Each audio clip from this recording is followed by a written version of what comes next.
To download the 4-step method to high performance trading or the free audio program, the 7-step daily routine for high performance traders, the link is below in the description box. They're both free downloads. High performance trading mindset is critical for increasing your confidence and your ability to execute your trading edge in a live trading environment. And the 7-step daily routine for high performance traders is about bulletproofing yourself, your confidence, your discipline, and developing a winning mindset to master the markets. Again, the download link is in the description box below. They're both free downloads. Let's get started. Hey traders, Stacey Burke from Stacey Burke Trading. Today talking about you can trade in both directions. Some emails, some questions, and again, I appreciate everybody's patience. I've just got sporadic hot spotting and a lot of big storms in Perth this week, so internet's kind of in and out, and it's good at certain times, and then when a big storm comes, it kind of drops in and out. But the understanding that you can trade in both directions, and then obviously, again, dealing with traders from all over the world, trading different times, different sessions, and then trying to identify what your best trade setups are when you have that availability. So something that I see in my, if I'm trading the US, for example, I like the US session because by the time the US session comes on board, I have a full day of data, London, Asia, to assess whether or not I have a best trade setup on a particular instrument. And so obviously, if you're trading somewhere else and your main time frame is Asia, you may have a different set of criteria that you're looking for based on how you are going to identify your best trade setup. And again, I talk about understanding the importance of the high and the low, the 3-day setups, starting the week fresh, day 1, day 2, day 3 on Monday, but also understanding that you can be in process already when the week starts. So, for example, the Japanese yen starts on Monday. It's day 1 on the new week.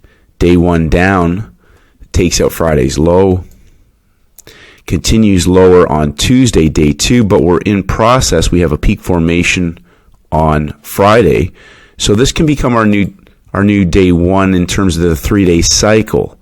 So I know people find that frustrating, but you have to be able to think. You have to be able to think outside of a little cookie cutter, A plus B, sort of mentality. You have to be able to look at the market and say, okay, they're doing this. It is a 3-day cycle. We start our new week, day 1, day 2, day 3 down, short squeeze back up long. But coming back to the simple concept of understanding the high and the low. If I go to my 1-minute chart and the market has reversed on Tuesday and it continues to go higher on the Wednesday morning in the Asian session and breaks through the previous day's high, just the understanding that they've triggered that level, but also understanding that all that represents is that the high is not yet in place. We come up to this level, they put a high in place. So the concept of triggering other time frame traders into the market, hourly, 4-hour, daily, etc., is an important psychological understanding about how the market is working and getting other time frame traders into the market, but also people perceive this to be a trend, but also important to understand that all they're doing now is continuing this move and the high is yet not in place.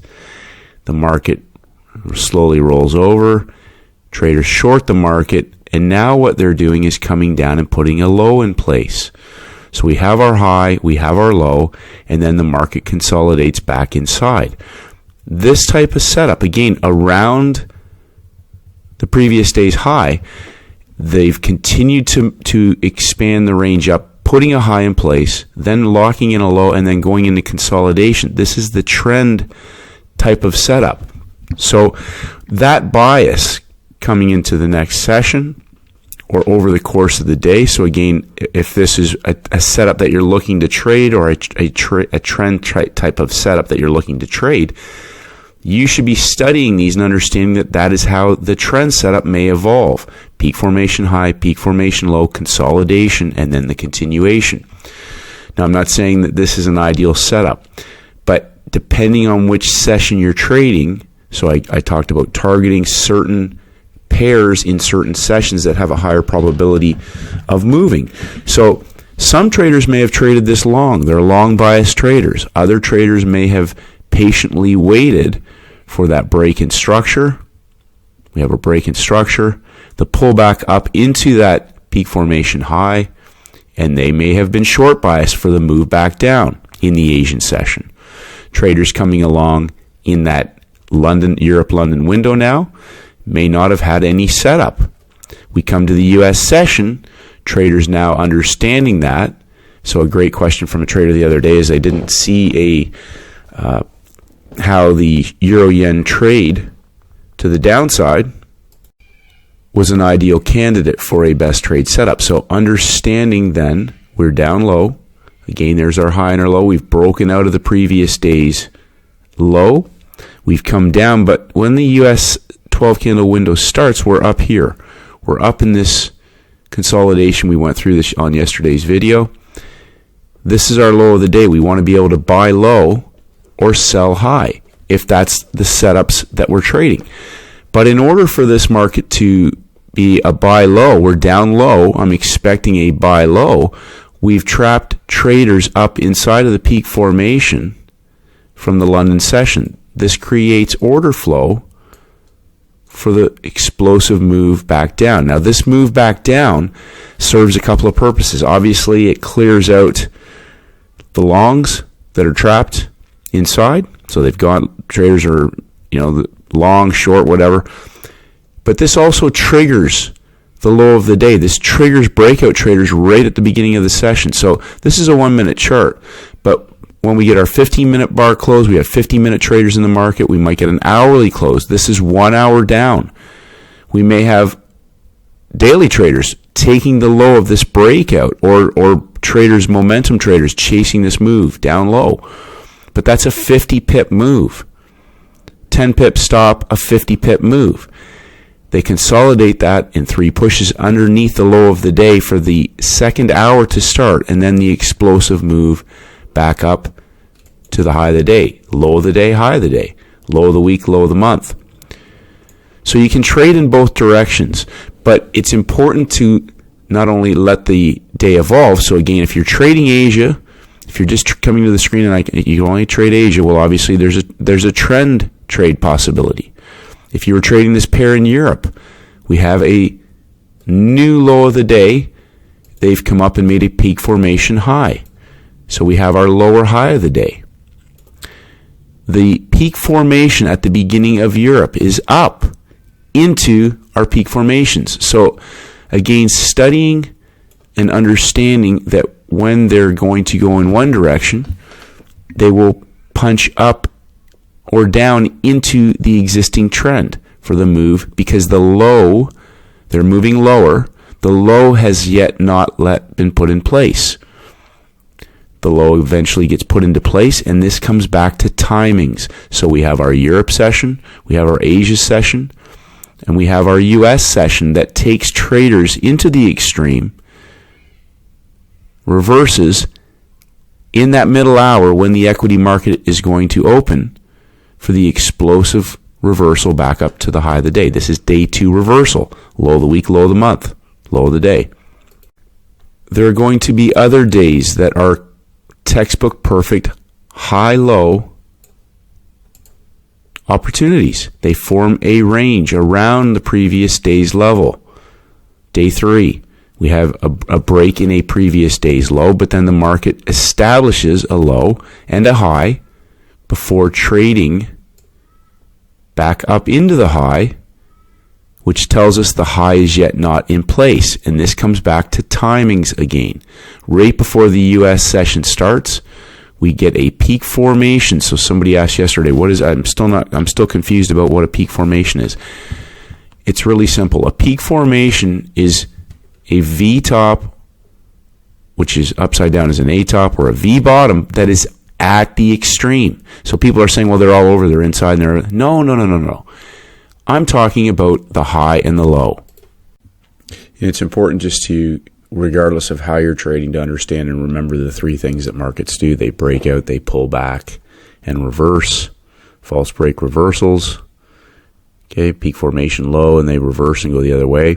They break out, they pull back, and they trend. Now we could look at an example on the euro yen. Again, a trend trade, breakout, pull back, and continue that trend. Or we could look at gold. They break out, they pull back, and they stay in a trading range. They form a high, they form a low, and they trade from high to low or low to high. Trading range. So when you have a thesis or you have a simple understanding, you can come in your timing window. So not just, again, focusing on one instrument in the session that you trade, but being able to look at pairs and establish, for me, I'm short biased. I like to look for stuff at the high of the day. And this clarifies a couple of things. So there are other little session scalps, etc. But when you're working on the outsides, it doesn't matter what session you're in. If you're working at the outsides, you can be working high and low, and you say, well, I don't know where the high and the low is. Well, that comes back to the time of day, and I emphasize this over and over and over again. If you're in here looking to sell or buy the high or low, well, that's, if that's what your best trade setup is in here, then that's fine. Out here, you can control your risk. You have asymmetrical risk reward, and this is specific to time. So, Asian session. Europe, London is inside in here. So again, if this is our peak formation in our Europe window, my bias would be back down to the downside of this breakout trade of the previous day's low. But again, this is where you get into choppier markets. Your risk reward is obviously minimized, but this high and low now, when we come back at our session timings, gives me a clear picture of a sell high of the day opportunity at the beginning of the U.S. session. So again, trend trades, reversal trades, and trading ranges. So keep it simple, traders. You can trade in either direction. Some traders shorted the move down last night. The news was a catalyst to complete that move. Other traders in the Northern Hemisphere coming after that, after the market has opened in the equity hour, the New York markets have opened, may have been looking for the buy low opportunity coming back into the close or into that later part of the U.S. session, whatever instrument they're trading.